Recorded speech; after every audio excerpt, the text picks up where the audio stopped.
What is going on, everybody? This is Tuco from Music ID TV, and this is Use the News. So, we recently posted a video called 3 Reasons Why Your Last Music Release Failed, and got a lot of comments about, well, what the hell is the right way to do it then? So, all that I could do was compile my take on the right way based off of research, based off of books, online resources, my own personal experience with my own releases, working with other artists on their releases, on what I think that you might want to know when you release your music. So here is 5 tips on how to release your music. Number 1, reverse engineer your music. Decide where you want your music to live. Is it on playlists? Is it in popular SoundCloud communities? Is it on TV and film? Understand where you're trying to go and build a plan to try and get your music to that specific place. It'll determine what decisions you make regarding your distribution, regarding where you put your money and your resources. So you really want to know where you want your music to live, in my personal opinion. Number 2, define your target demographic. The way I say do this is go by whose music you would probably be most compared to. Look at who their target demographic is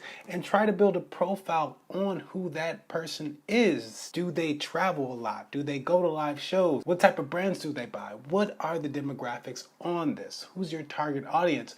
I believe Corey did a Digital Dash video on this called How to Find Your Audience, so definitely check that video out if you have not, so you can have an idea on how to build a profile on your target demographic. Number 3, market test your music. Once you've actually defined who your target demographic is, now it's time to try and test your music with that target demographic, whomever you have access to. Now this could be via personally or via some other method to get people to listen, and I would suggest having them rate your music from what they like the most to what they like the least. Don't just let people listen, say I like it or I don't like it, I like it or I don't like it, because it varies. You never know if somebody's going to really be into what you do, but at least let them know what they like the most and let them give you their top 3. So you have a couple of things in the chamber in case one of them takes off. You know what the other ones might do in the market because you've market tested your music.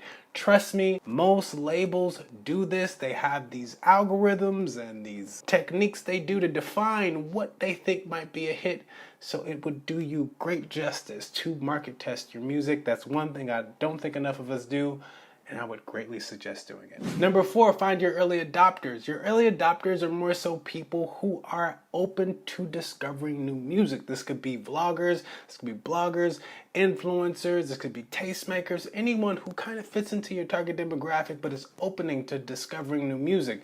Reason being, you don't want to spend all your money and resources on trying to reach people who only want to hear music they've already heard.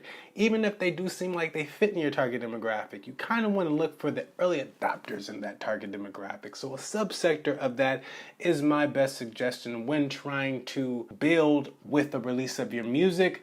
I would definitely suggest focusing more so on early adopters. They'll help everybody else get accustomed to what it is you do. So stay there if you can. Number 5, community building. Now, number 5, one of the things I feel is just kind of overlooked in a lot of releases. We think that we want our music to do a certain thing or we want this attention instead of thinking we want this music to serve as a community builder. We want it to kind of convey what it is we are trying to express with our art and have people buy into that. Once those people buy into that, we always want to have a way of reaching those people again whenever we release new music.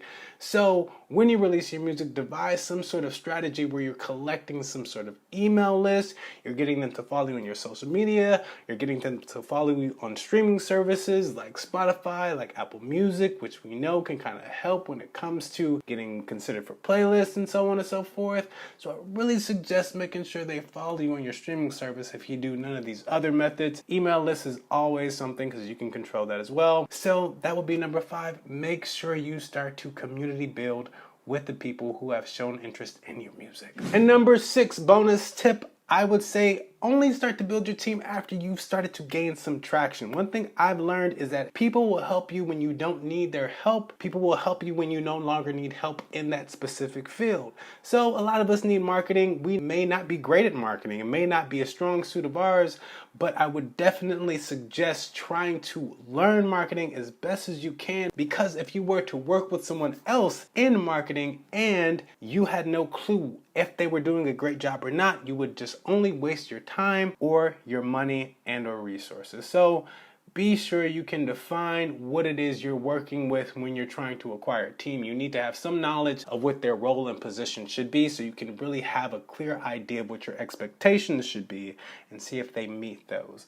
I know that's a little long, but I had to give you all a response to all the comments saying, what's the right way to do it? I say once you do this, you start community building, you build your team, and you keep community building. You kind of rinse and repeat. You want to do this properly. Of course, get research, feedback on how these methods work, adjust, and work from there. But this is just a good start, a good mind space. Focus on who you're trying to reach. Focus on where you want your music to live, how people get there, how people discover that music, and focus on continuously trying to reach them with the music they want to hear from you. That's it, and that's all. Beyond that, I am Tuco. You can follow me on Instagram at TucoIam. And for more videos like this, share with a friend, like, and subscribe. And I'll catch you in the next video. Sayonara.